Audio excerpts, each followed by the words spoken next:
When I was a very young person, I began my career as an actress.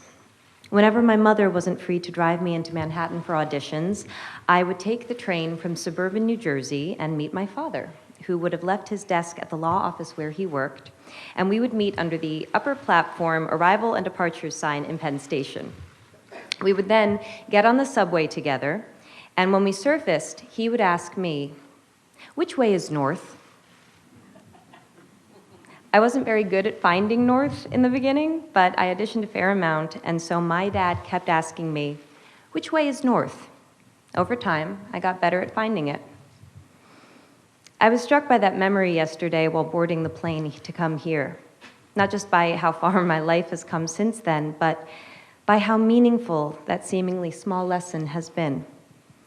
When I was still a child, my father developed my sense of direction, and now, as an adult, I trust my ability to navigate space.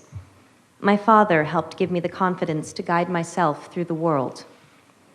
In late March last year, 2016, I became a parent for the first time. I remember the indescribable and, as I understand it, pretty universal experience of holding my week-old son and feeling my priorities change on a cellular level. I remember I experienced a shift in consciousness that gave me the ability to maintain my love of career and also cherish something else, someone else, so much, much more.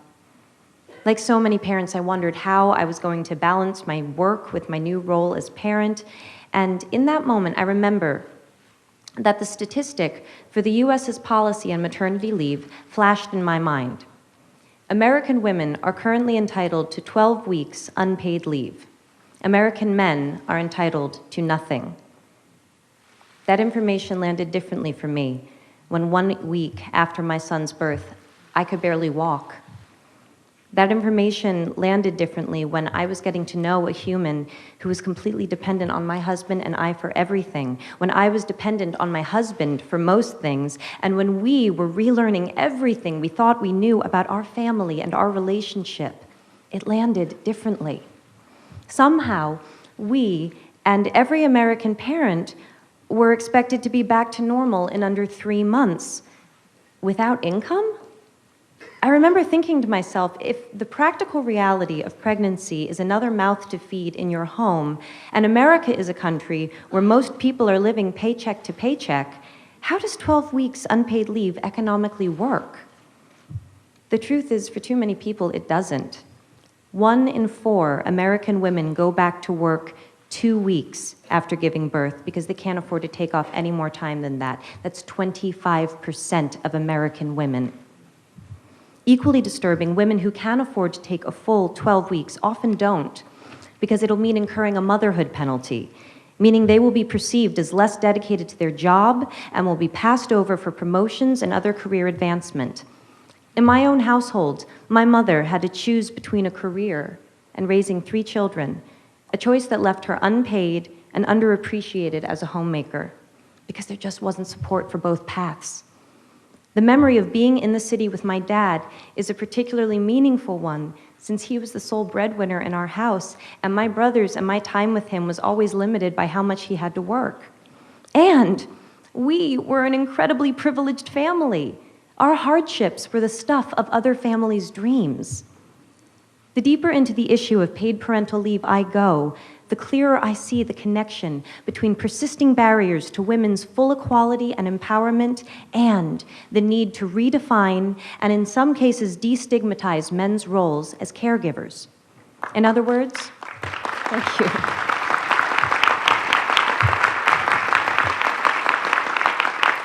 In other words, in order to liberate women, we need to liberate men.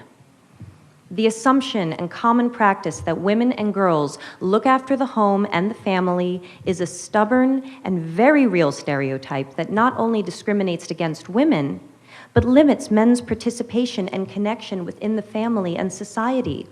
These limitations have broad-ranging and significant effects for them and for the children. We know this. So why do we continue to undervalue fathers and overburden mothers? Paid parental leave is not about taking days off work. It's about creating the freedom to define roles, to choose how to invest time, and to establish new, positive cycles of behavior. Companies that have offered paid parental leave for employees have reported improved employee retention, reduced absenteeism and training costs, and boosted productivity and morale. Far from not being able to afford to have paid parental leave, it seems we can't afford not to. In fact, a study in Sweden showed that for every month fathers took paternity leave, the mother's income increased by 6.7%. That's 6.7% more economic freedom for the whole family. Data from the International Men and Gender Equality Survey shows that most fathers report that they would work less if it meant that they could spend more time with their children. And picking up on the thread that the Prime Minister mentioned, I'd like to ask, how many of us here today saw our dads enough growing up? How many of you dads here see your kids enough now? We need to help each other if we are going to grow.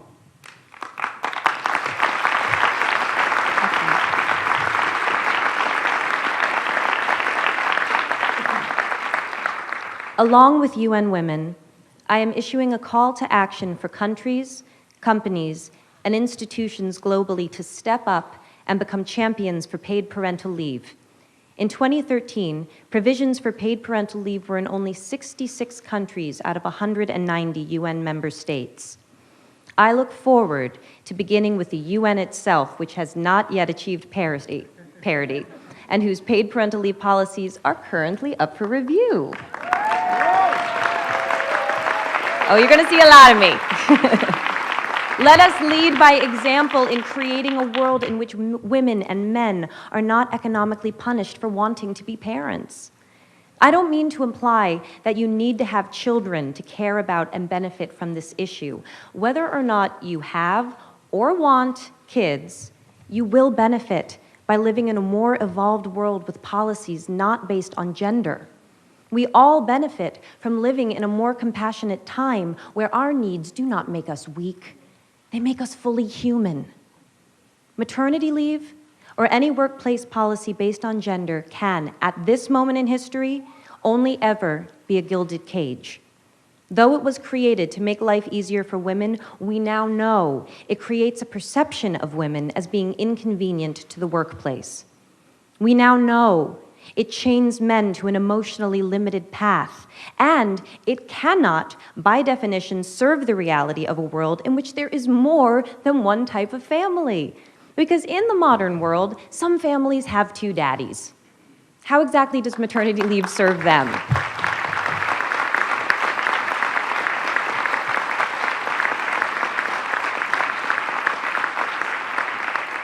Today, on International Women's Day, I would like to thank all of those who went before in creating our current policies. Let us honor them and build upon what they started by shifting our language and therefore our consciousness away from gender and towards opportunity.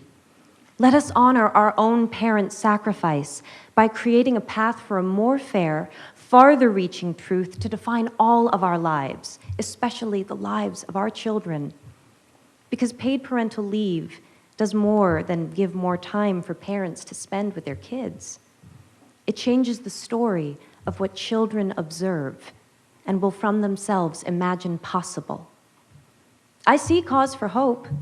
In my own country, the United States, currently the only high-income country in the world without paid maternity, let alone parental leave, great work has begun in the states of New York, California, New Jersey, Rhode Island, and Washington, which are currently all implementing paid parental leave programs.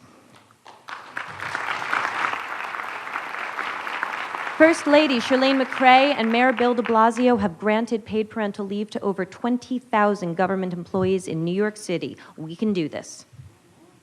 Bringing about change cannot just be the responsibility of those who need it most.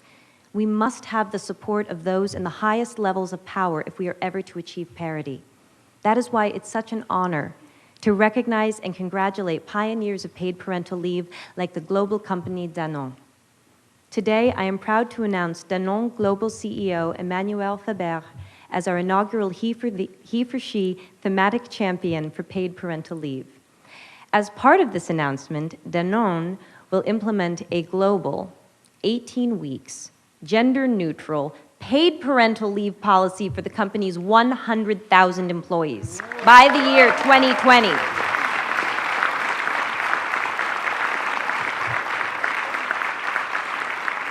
Monsieur Faber, when Ambassador Emma Watson delivered her now iconic He for She speech and stated that if we live in a world where men occupy a majority of positions of power, we need men to believe in the necessity of change, I believe she was speaking about visionaries like you. Merci. Imagine what the world could look like 1 generation from now if a policy like Danone's becomes the new standard.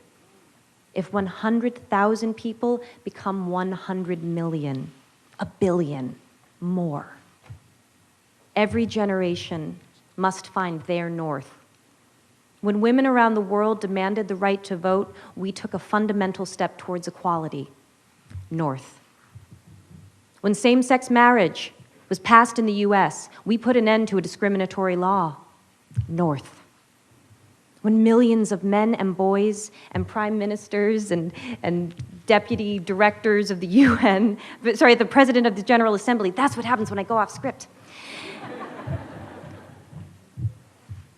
When men, like the men in this room and around the world, the ones we cannot see, the ones who support us in ways we cannot know but we feel, when they answered Emma Watson's call to be he for she, the world grew.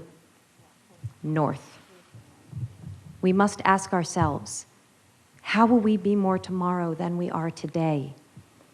The whole world grows when people like you and me take a stand because we know that beyond the idea of how men and women are different, there is a deeper truth, that love is love and parents are parents.